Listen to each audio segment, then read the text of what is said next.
मेरे प्रिय आत्मन,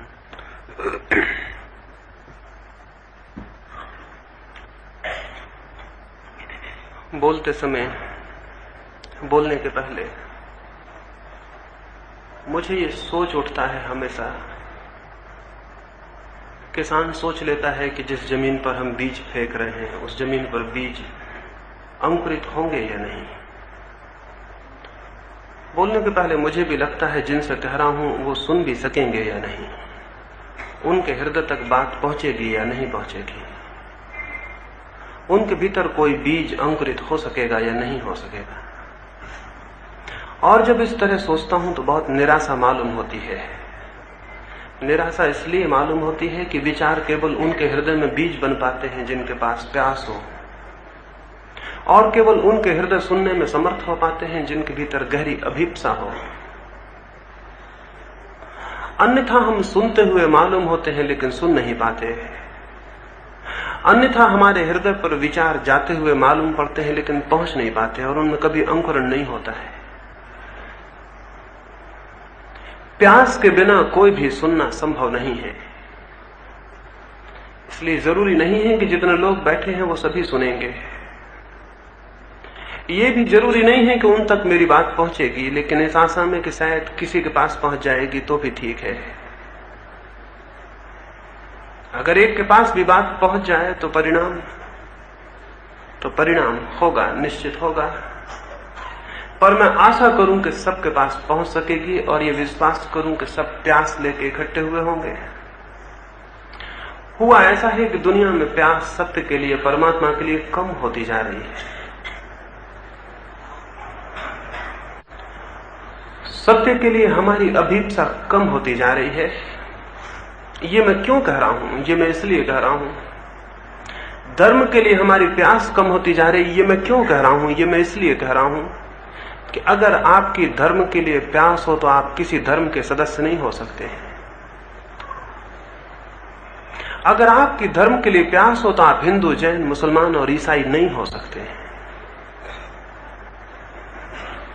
जिसके भीतर प्यास होगी वो खोज करेगा, वो साहस करेगा, अनुसंधान करेगा, वो साधना करेगा और सत्य तक पहुंचने के लिए संघर्ष करेगा। जिनके भीतर प्यास नहीं होती वो माँ बाप जो विचार दे देते हैं उन्हें स्वीकार कर लेते हैं और उनको ढोते रहते हैं। जिनका धर्म जन्म से निश्चित होता है, जानना चाहिए उन्हें धर्म की कोई प्यास नहीं है।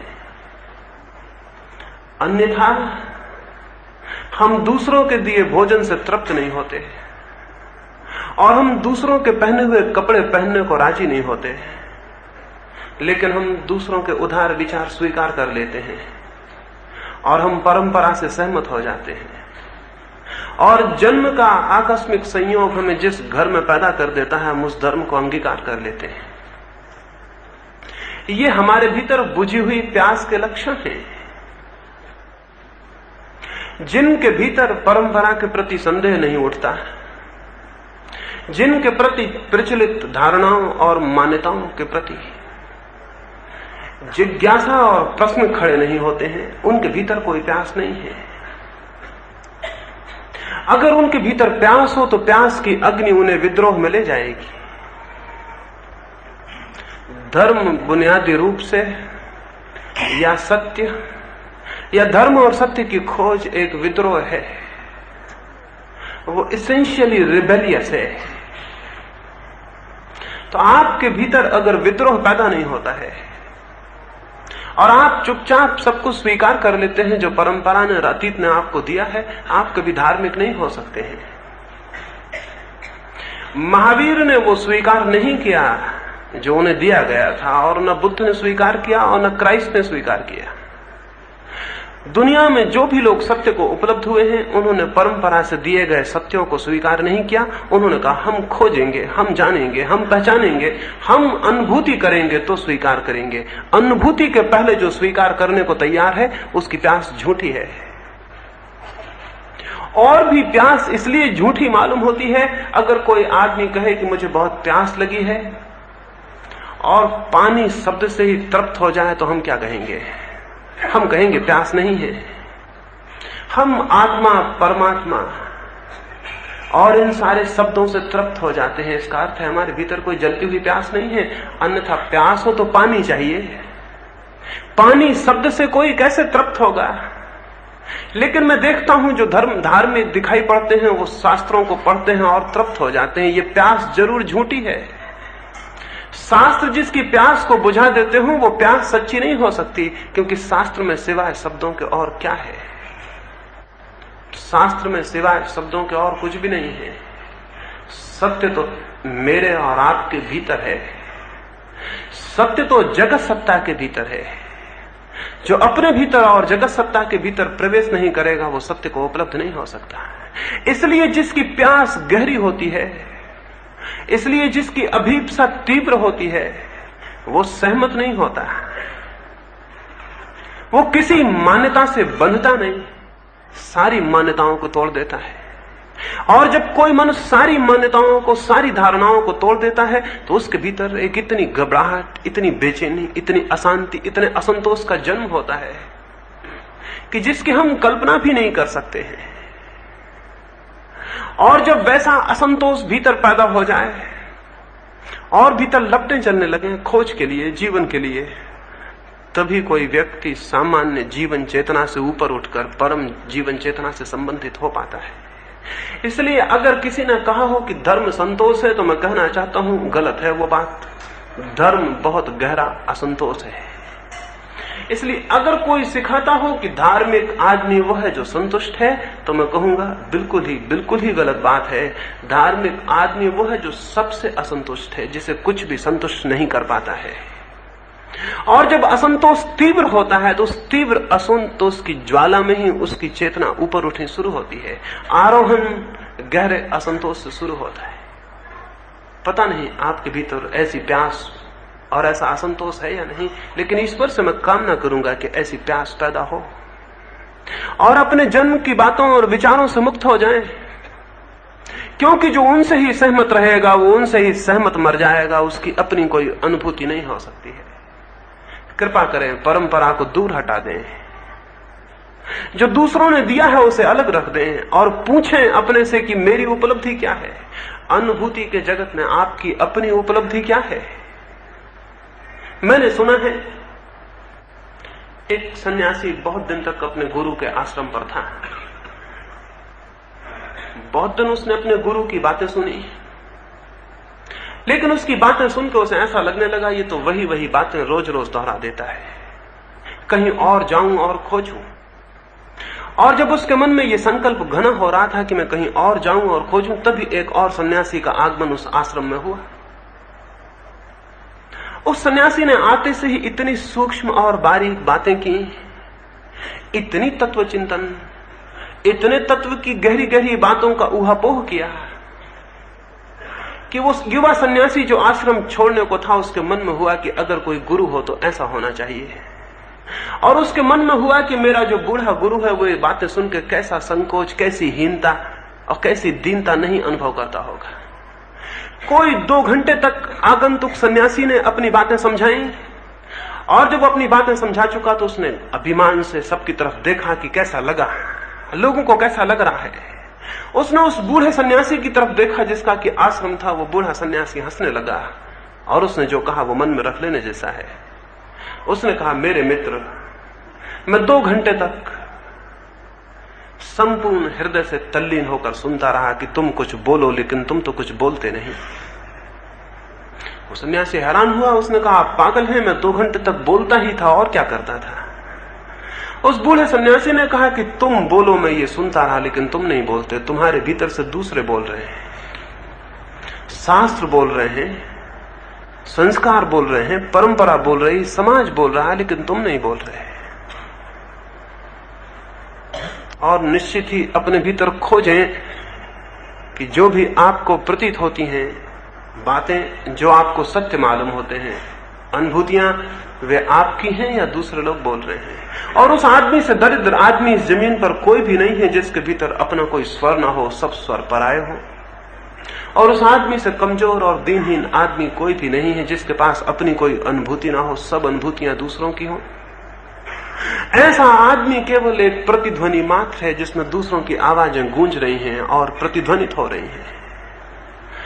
इस पर मैं बोल रहा हूं, इस यंत्र पर मैं बोल रहा हूं, ये मेरी आवाज को प्रतिध्वनित कर रहा है। क्या आपको ख्याल नहीं आता कि आपके भीतर भी महावीर, बुद्ध, कृष्ण, क्राइस्ट और मोहम्मद की आवाजें प्रतिध्वनित हो रही हैं? क्या आपकी अपनी कोई आवाज है? आपकी अपनी कोई ध्वनि है? अगर सब प्रतिध्वनियां हैं तो आप कोरे हैं और खाली हैं और आप मुर्दा हैं और आप जीवित नहीं हैं। आपकी अपनी कोई अनुभूति ही आपको जीवन दे सकेगी। न कोई शास्त्र जीवन देता है, न कोई गुरु जीवन देता है, अपनी अनुभूति ही जीवन देती है। और जिसके पास जितनी ज्यादा अनुभूतियां हो वो उतना ही समृद्ध, वो उतना ही धनी, वो उतना ही संपदाशाली हो जाता। लेकिन हम किसी ऐसी संपदा की तलाश में नहीं हैं। हम तो उस संपदा की तलाश में हैं जिससे बड़े मकान बनते हैं, बड़ा यश बनता है, बड़े भवन बनते हैं, बड़े पद उपलब्ध होते हैं। हम उस संपदा की तलाश में हैं। हम क्षुद्र संपदा को तो खुद खोजते हैं, लेकिन विराट संपदा को दूसरों की मान लेते हैं। क्या ये इस बात की सूचना नहीं है कि विराट संपदा की हमें प्यास ही नहीं है? हम ये नहीं मानते कि महावीर और बुद्ध के पास बहुत संपत्ति थी, तो हमें क्या करना है संपत्ति से? हम अपनी संपत्ति खोजते हैं। लेकिन जब सत्य का सवाल उठता है तो हम कहते हैं महावीर, बुद्ध, गीता और कुरान और बाइबल, और हम कहते हैं सत्य उनमें है। जब सत्य का सवाल उठता है तो हम दूसरों के सत्य को मान लेते हैं, और जब संपत्ति का सवाल उठता है तो हम अपनी संपत्ति खोजते हैं। इससे ज्यादा बेईमानी और कोई मनुष्य अपने साथ दूसरी नहीं कर सकता है। अगर संपत्ति अपनी खोजनी है, क्षुद्र संपत्ति अपनी खोजनी है, तो विराट और सत्य की संपत्ति भी अपनी ही खोजनी होगी। और ये खोज शुरू हो सके इसके पहले ये समझना होगा कि मेरे पास कुछ है। मैं देश के कोने कोने में घूमा, न मालूम कितने कितने तत्वज्ञानियों को देखा और सुना, और मैंने पाया उन सबसे शास्त्र बोल रहे हैं, उनके पास अपना कुछ नहीं है। उनसे बड़ी बड़ी तात्विक बातें निकल रही हैं, लेकिन सब झूठी हैं, क्योंकि जो दूसरे से ली गई हैं उनकी सच्चाई उस दूसरे आदमी के साथ रही होगी, वो आपके साथ नहीं है। जिसकी आप प्रतिध्वनि कर रहे हैं, जिसे आप केवल प्रतिध्वनित कर रहे हैं, वो सत्य आपके लिए सत्य नहीं हो सकता। सत्य तभी सत्य होता है जब वो मेरी अनुभूति हो, जब वो दूसरे की अनुभूति हो तो असत्य हो जाता है। और यही वजह है कि सारे धर्म जब उन्हें जन्म मिलता है तो जीवित होते हैं।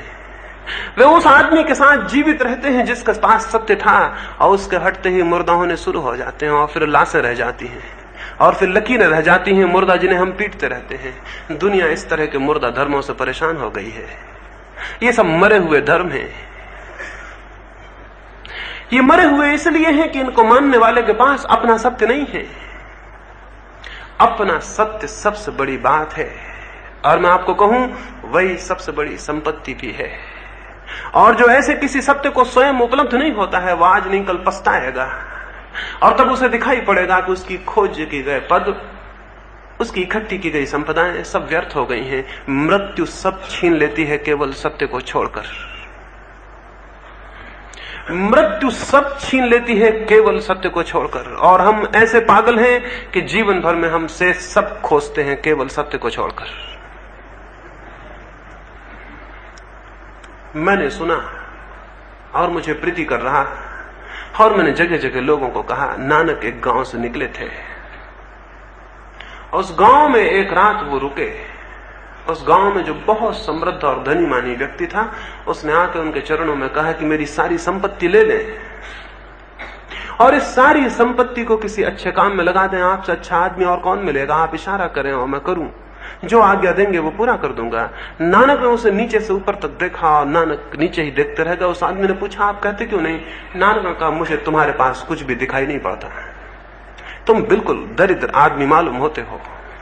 उस आदमी ने कहा, मेरे कपड़ों को देख के भूल में न पड़े, मैं सीधा साधा आदमी हूं, इसलिए मेरी संपत्ति का पता नहीं चलता, अन्यथा इस इलाके में मेरे से ज्यादा संपत्ति और किसी के पास नहीं है।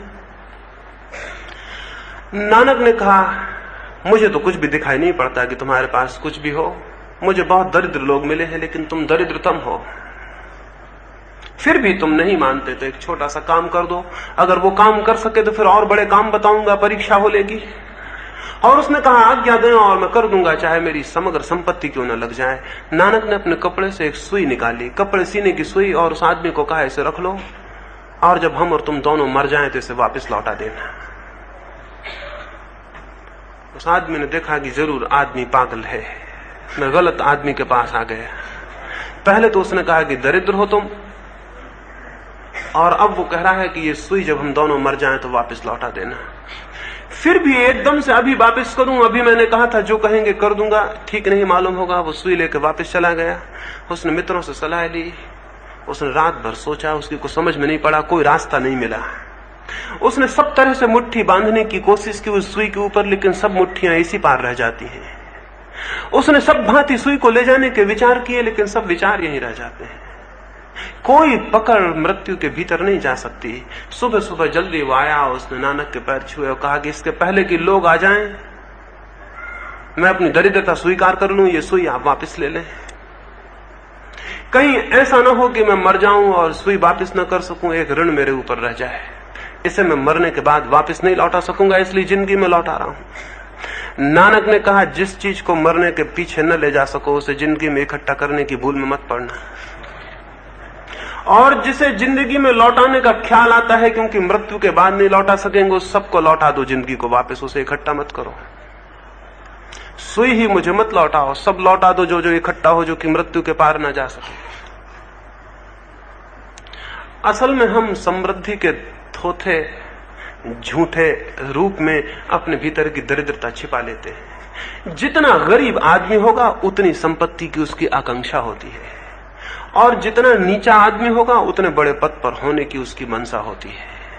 जो बहुत बड़े पद पर होते हैं वो बहुत साधारण हीन लोग होते हैं, अपनी हीनता भुलाने को बड़े पदों को खोजते हैं, और जो बहुत संपत्ति को खोज लेते हैं वे बहुत दरिद्र लोग होते हैं, अपनी दरिद्रता छिपाने को संपत्ति का आवरण इकट्ठा कर लेते हैं।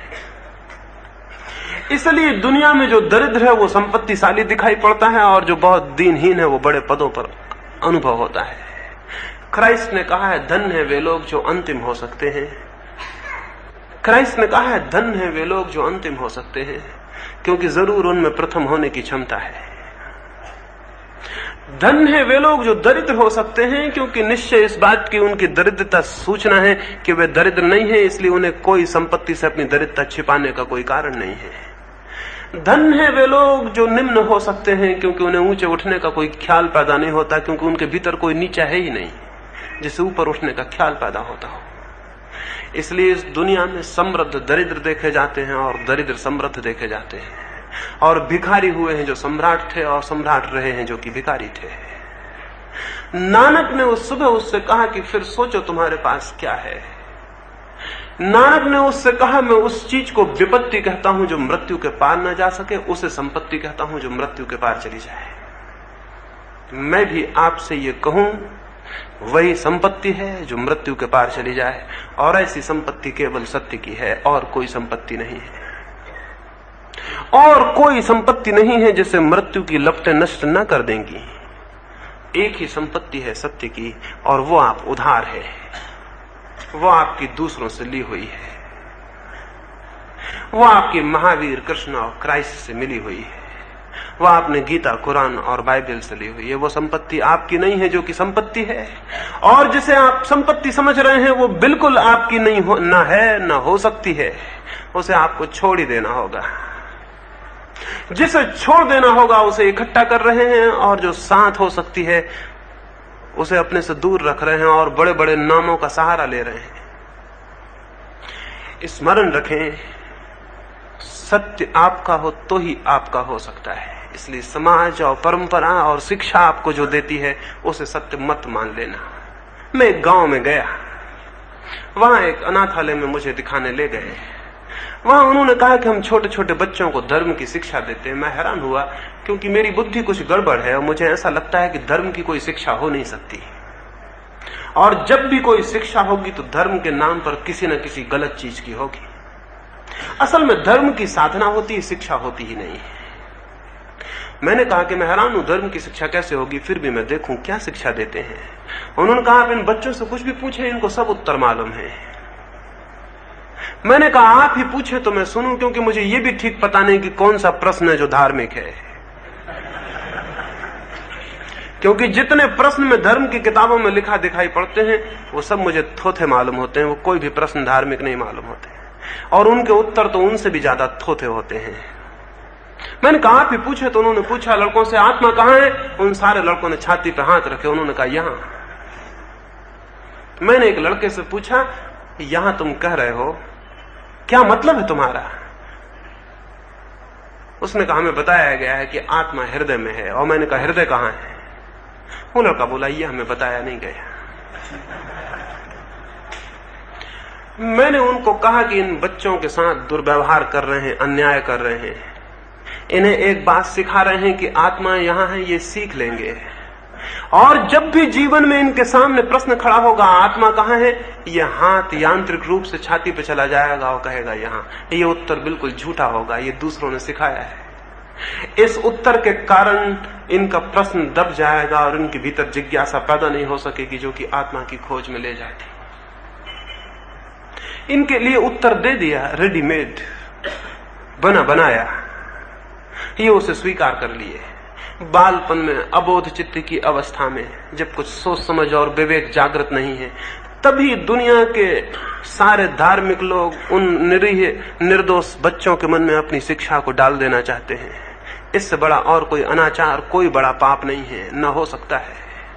क्योंकि उनके दिमाग में जो बातें आपने भर दी वो जीवन भर उन्हीं को प्रतिध्वनित करते रहेंगे और इस भ्रम में रहेंगे कि उन्हें ज्ञान उपलब्ध हो गया है, जबकि ज्ञान उन्हें उपलब्ध नहीं हुआ। उन्होंने कुछ बातें और कुछ शब्द सीख लिए हैं। आप भी शब्द सीखे हुए होंगे।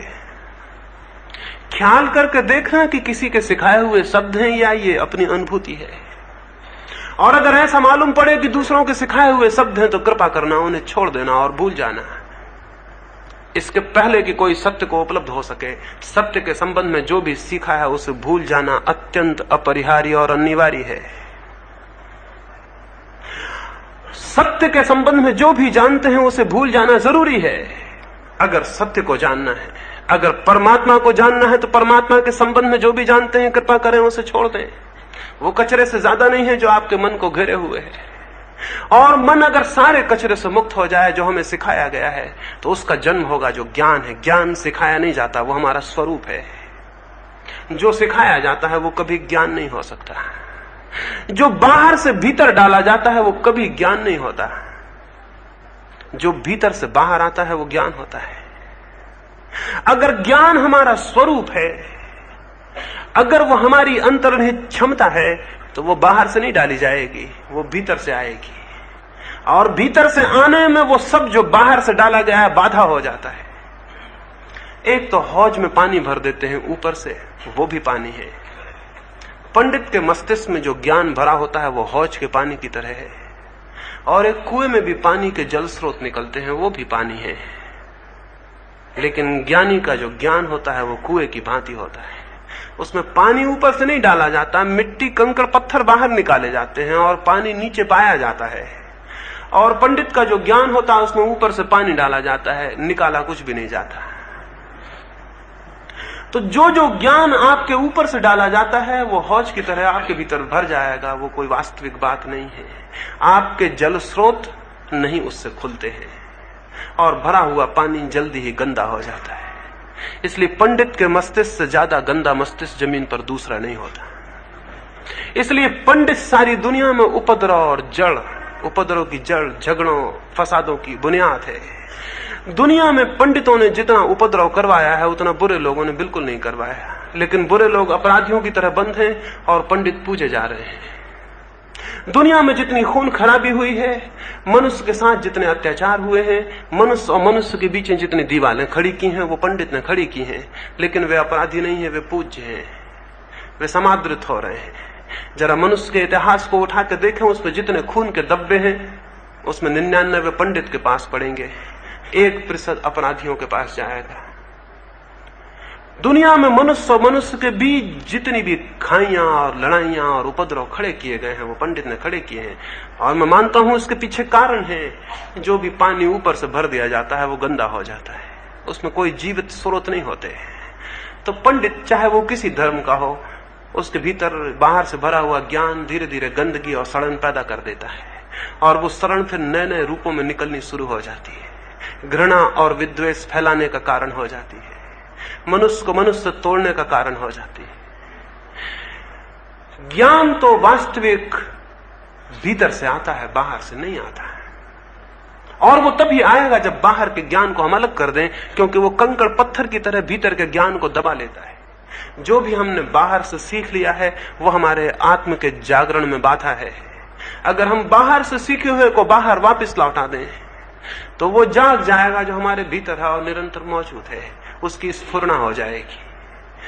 सत्य को खोजने कहीं जाना नहीं है, जो जो असत्य हमने सीख लिया है उसे अलग कर देना है और सत्य हमारे भीतर होगा।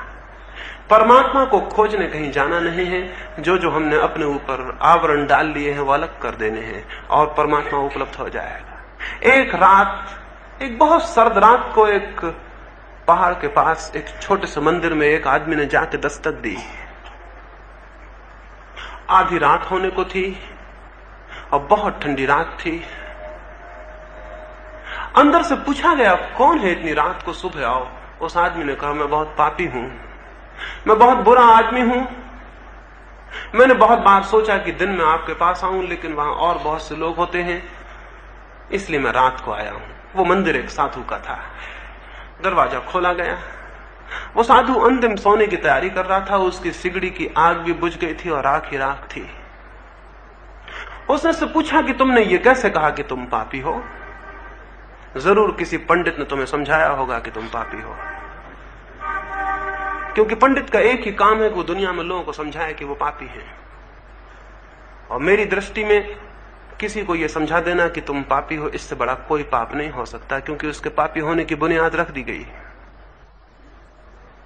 ज्ञानी समझाता है तुम परमात्मा हो, पंडित समझाता है तुम पापी हो। ज्ञानी कहता तुम्हारे भीतर परमात्मा छिपा है और पंडित कहता तुम्हारे भीतर पाप ही पाप है। उस साधु ने कहा कि जरूर किसी पंडित से तुम्हारा मिलना हो गया। किसने तुम्हें कहा कि तुम पापी हो? मैं तो देखता हूं तुम परमात्मा हो। उस आदमी की आंखें नीचे झुकी थी, उसने ऊपर उठाई। ये पहली दफा कोई आदमी मिला था जिसने कहा कि तुम परमात्मा हो। उसने कहा, लेकिन मैं चोरी करता हूं, लेकिन मैं दूसरों की संपत्ति पर बुरी नजर डालता हूं, लेकिन मेरे मन में क्रोध आता है और मैं लोगों की हत्या तक के विचार कर लेता हूं। जलाने से कैसे दूर होगा? जैसा वो पागल है वैसे ही तुम पागल हो कि पाप पाप की बातें कर रहे हो और परमात्मा की तरफ नहीं देख रहे। देखो और पाप विलीन हो जाएगा। पाप इसलिए है कि परमात्मा की तरफ दृष्टि नहीं है। पाप नहीं होगा, परमात्मा की तरफ दृष्टि भर होने की बात है।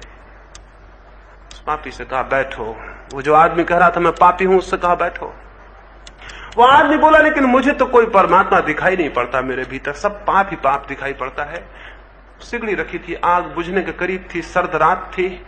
उस साधु ने कहा, देखो रात बहुत ठंडी है, शायद सिगड़ी में एक आध अंगारा हो, जरा उसे कुरे दो। उस आदमी ने देखा, उसने कहा सब राख ही राख है। वो साधु हंसने लगा। उसने कहा, देखो तुम्हारे देखने में ही गलती है। उसने फिर राख को कुरेदा, एक छोटे से अंगारे को निकाला, फूंका, गाया और उसने कहा, देखो ये अंगारा है और ये उतनी ही आग है जितना सूरज में आग है। ये उतनी ही आग है क्योंकि एक बूंद में पूरा सागर है और अग्नि के एक चिंगारी में सारा सूरज है। ऐसी भूल जैसी तुमने सिगड़ी को खोजने में कि अपने बाबत भी कर रहे हो, राख ही राख अपने को समझ रहे हो, पाप ही पाप अपने को समझ रहे हो। थोड़ा और ठीक से खोजो तो चिंगारी मिल जाएगी जो कि सूरज की है। और सिगड़ी की आग तो बुझ भी सकती है, लेकिन मनुष्य के भीतर एक ऐसी आग जल रही है जिसका बुझना असंभव है। कितने ही पाप उसे नहीं बुझा सकते, कितना ही अज्ञान उसे नहीं बुझा सकता। कोई भी रास्ता उसे बुझाने का नहीं है, क्योंकि वो मनुष्य की अंतः सत्ता है और उसे मिटाने का कोई उपाय नहीं है। मैं आपको कहूं, हर एक के भीतर वो सत्य की अग्नि और वो परमात्मा मौजूद है। उसे अगर जानना है तो जो बाहर से हमने सीख लिया है उस राख को झड़ा देना होगा, तो अंगारा उपलब्ध हो जाएगा। और जब भीतर का अंगारा उपलब्ध होता है तो जीवन एक ज्योति बन जाता है। और जब भीतर की अग्नि उपलब्ध होती है तो जीवन एक प्रेम बन जाता है। और जब भीतर की अग्नि उपलब्ध होती है तो जीवन बिल्कुल ही दूसरा जीवन हो जाता है। हम उसी दुनिया में होते हैं लेकिन दूसरे आदमी हो जाते हैं। उन्हीं लोगों के बीच होते हैं लेकिन दूसरे व्यक्ति हो जाते हैं। सारा रुख, सारी पहुंच, सारी समझ, सारी दृष्टि परिवर्तित हो जाती है और उस नए मनुष्य का जन्म जब तक भीतर ना हो जाए तब तक ना हमें जीवन का पता होता है, ना आनंद का, ना सौंदर्य का, ना संगीत का। तब तक हम भटकते हैं, जीते नहीं हैं। तब तक हम मूर्छित अर्ध निद्रा में चलते हैं, होश में नहीं होते हैं। तब तक हमारा जीवन एक दुख स्वप्न है, एक नाइटमेयर है, उससे ज्यादा नहीं। उसके बाद ही हमें पता चलता है कि क्या है जीवन, क्या है धन्यता, क्या है कृतज्ञता। और तब जो ग्रेटिट्यूड, तब जो कृतज्ञता का बोध पैदा होता है, वो धार्मिक मनुष्य का लक्षण है। कैसे जो हमारे ऊपर बाहर से इकट्ठा हो गया हम उसे अलग कर दें। कौन सा रास्ता है कि जो हमें सिखाया गया उसे हम भूल जाएं। कौन सा रास्ता है कि हमारे चित्त पर जो जो धूल इकट्ठी हो गई हम उसे झाड़ दें और चित्त के दर्पण को स्वच्छ कर लें। रास्ता है, अगर धूल के इकट्ठे होने का रास्ता है तो धूल के अलग होने का रास्ता भी होगा। जिस भांति धूल इकट्ठी होती है, अगर हम उसके कारण को समझ लें तो उस कारण पर ही चोट करने से धूल अलग होनी भी शुरू हो जाएगी। धूल कैसे इकट्ठी होती है? जीवन में धूल इकट्ठे होने के दो कारण हैं। एक तो कारण है हम होश में नहीं होते, जो भी आता है आ जाने देते हैं। जैसे कोई धर्मशाला हो, आवारा धर्मशाला हो जिसमें कोई पहरेदार नहीं है, कोई भी आए और ठहरे और कोई भी जाए, कोई रोकने वाला नहीं है, कोई बताने वाला नहीं है, कोई ठहराने वाला नहीं है। हमारे चित्त को हम करीब करीब ऐसी धर्मशाला, ऐसी सराय बनाए हुए हैं, कोई भी आए और ठहर जाए, हमें कोई मतलब नहीं है। कोई कचरा डाल दे हमारे घर में तो हम नाराज हो जाते हैं, और हमारे दिमाग में डाल दे तो हम धन्यवाद देते हैं कि बहुत अच्छी बातें बताई। घर में कचरे फेंकने वाले तो हम गुस्सा करते हैं, और मस्तिष्क में जो लोग कचरा डालते रहते हैं उन पर हम बिल्कुल गुस्सा नहीं करते। 24 घंटे हमारे मस्तिष्क खुले हुए हैं और व्यर्थ के इंप्रेशंस को भीतर ले जा रहे हैं। हम भोजन में तो ख्याल रखते हैं कि अशुद्ध भीतर न चला जाए, लेकिन मन के भोजन में बिल्कुल ख्याल नहीं रखते और कुछ भी भीतर चला जा रहा है। सुबह से उठ के अखबार पढ़ रहे हैं, व्यर्थ की किताबें पढ़ रहे हैं, व्यर्थ की बातें कर रहे हैं, व्यर्थ की बातें सुन रहे हैं। जो कचरा दूसरे हमारे दिमाग में डाल रहे हैं उसके कुछ न कुछ बांट और दान हम दूसरों को भी कर रहे हैं, और सारी दुनिया के मस्तिष्क एक अजीब पागलपन और अजीब कचरे से भर गए हैं, और हर आदमी दूसरे के दिमाग में डालता चला जा रहा है। इसके प्रति थोड़ी सजगता की जरूरत है, थोड़े होश की जरूरत है। ये जानने की जरूरत है कि मेरे मस्तिष्क के भीतर व्यर्थ कुछ भी न डाला जाए। अगर इसका होश हो, मैं भी यात्रा में था, मेरे साथ एक सज्जन थे, उन्होंने बहुत चाहा कि मुझसे बातचीत करें, लेकिन मुझे बिल्कुल चुप देख के उन्होंने कई उपाय भी किए। मैं हाँ हूं करके चुप हो गया तो वो फिर थोड़ी देर चुप रहे, फिर उपाय किए। उन्हें बहुत बेचैनी थी, उन्हें बहुत परेशानी थी, वो कुछ बोलना चाहते थे, मुझसे उन्हें कोई मतलब ना था, उन्हें कुछ निकालना था। जब उनकी बेचैनी बढ़ गई तो मैंने उनसे कहा आप जो कुछ कहना हो शुरू कर दें। वो थोड़े हैरान हुए क्योंकि कोई बातचीत का सिलसिला नहीं था। मैंने कहा जो भी आपको कुछ कहना हो शुरू कर दें। वो बहुत हैरान हुए, उन्होंने कहा क्या मतलब आपका? मैंने कहा आप देखें, छिपाए ना, आपके भीतर कोई चीज उबल रही है, आप मेरे ऊपर फेंक नहीं चाहते, फेंके। आपको बिना उसे फेंके राहत नहीं मिलेगी। मैं सुनूंगा, मजबूरी है, आपके साथ हूं। वे कुछ हैरान हुए और मुझसे बोले आपका मतलब क्या है? मैंने कहा 24 घंटे हम फेंक रहे हैं एक दूसरे पर। ना तो फेंकने वाले को होश है कि फेंक रहा है, ना लेने वाले को होश है कि वो ले रहा है। इसलिए मस्तिष्क धीरे धीरे क्षुद्र से क्षुद्र बातों से भरता चला जाता है, उसमें विराट के जन्म की संभावना छीन हो जाती है। मन जितना खाली और शांत और शून्य होगा उतना ही विराट के अवतरण की संभावना पैदा होती है। नहीं तो विराट अवतरित नहीं होता और न विराट का भीतर से आविर्भाव होता है। देखें ये दुनिया जो है, ये हमारी दुनिया जो है, ये जो 20वीं सदी जो है, अगर कोई चीज इस सदी के ऊपर लादी जा सकती है तो ये व्यर्थ विचारों की सदी है। इतने व्यर्थ विचार दुनिया में कभी नहीं थे। एक जमाना था, अजीब लोग थे।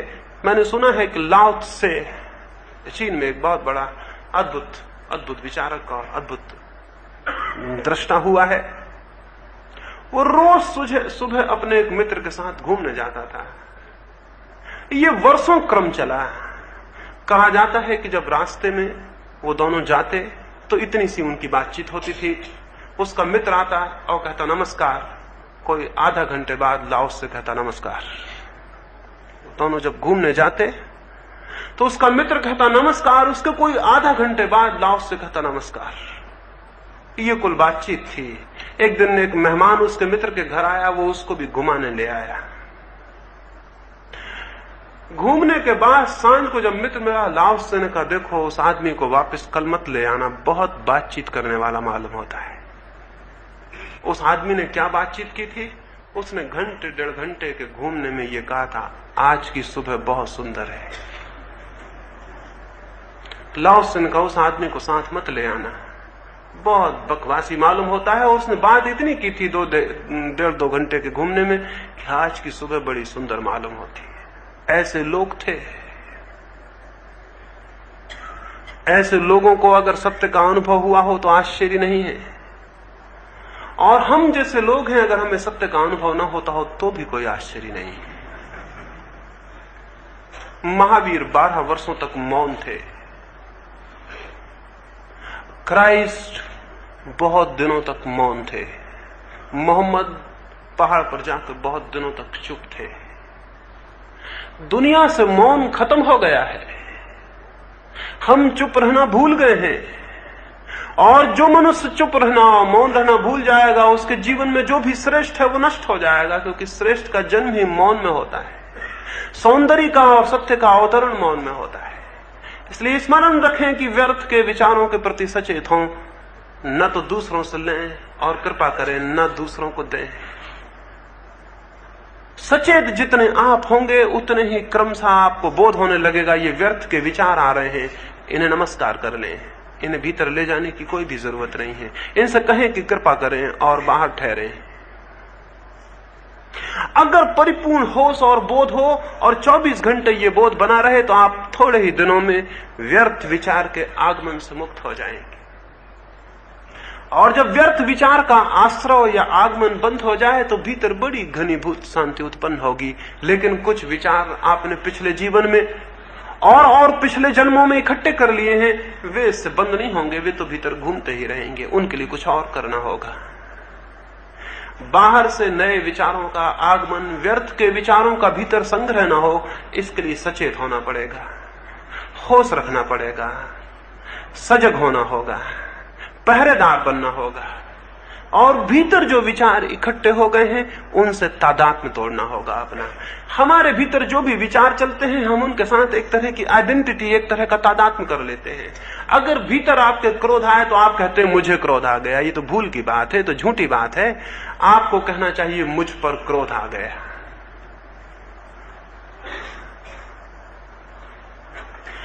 भीतर आपके कोई विचार आए तो आपको ये नहीं कहना चाहिए कि मैं ऐसा विचार कर रहा हूं, आपको कहना चाहिए मेरे सामने इस तरह के विचार घूम रहे हैं। वो मैं को जरा अलग करिए। वो जो भीतर विचारों की और भावनाओं की दौड़ है उससे अपने मैं को अलग करिए। वो अलग है, वो सदा दृष्टा मात्र है। भीतर जो विचारों का प्रवाह घनीभूत है, इकट्ठे हैं, वो आपके पूरे अचेतन में भरे हैं। आपका पूरा अनकॉन्शियस उनसे भरा हुआ है। उनके प्रति सचेत हो जाइए और उनके साथ अपनी आइडेंटिटी, अपना संबंध तोड़ लीजिए और समझिए कि आप अलग हैं और वो अलग हैं। और उनको देखिए, उनके दृष्टा और साक्षी बनिए। जब वो आए तो चुपचाप अलग खड़े हो जाइए और देखिए जैसे कोई रास्ते पे जाती हुई भीड़ को देखता हो, या कोई आकाश में उड़ते हुए पक्षियों को देखता हो, या कोई रात में उग गए तारों को देखता हो, या जैसे कोई फिल्म के पर्दे पर चलती हुई तस्वीरों को देखता हो। ऐसा उनको देखिए और अपने को दूर कर लीजिए। आप केवल देखने वाले रह जाएं और आपके सारे विचार अलग हो जाएं तो आप हैरान होंगे। जैसे जैसे विचारों के साथ संबंध क्षीण होगा, जैसे जैसे विचारों की पृथकता स्पष्ट होगी, वैसे वैसे विचार भीतर भी मरने शुरू हो जाते हैं। बाहर के विचारों का आगमन बंद हो, भीतर के विचार क्रमशः मृत हो जाएं। एक घड़ी, एक बिंदु पर आप पाएंगे कि आप परिपूर्ण शून्य में खड़े हैं। और जिस क्षण आपको शून्य उपलब्ध होगा उसी क्षण आप पूर्ण को अनुभव कर लेंगे। उसी क्षण सत्य का आविर्भाव हो जाएगा। उसी क्षण आप जानेंगे परमात्मा क्या है। फिर शास्त्रों की जरूरत न होगी, शास्त्रों में जो लिखा है वो सामने आ जाएगा, शास्त्रों में जो कहा है वो प्रत्यक्ष हो जाएगा। महावीर और बुद्ध को जो अनुभव हुआ होगा वो आपको अनुभव हो जाएगा। प्रत्येक आदमी हक रखता है, प्रत्येक का अधिकार है उसे अनुभव कर ले। हम अपने हाथ से खोए हुए हैं। अगर हम थोड़े सजग हों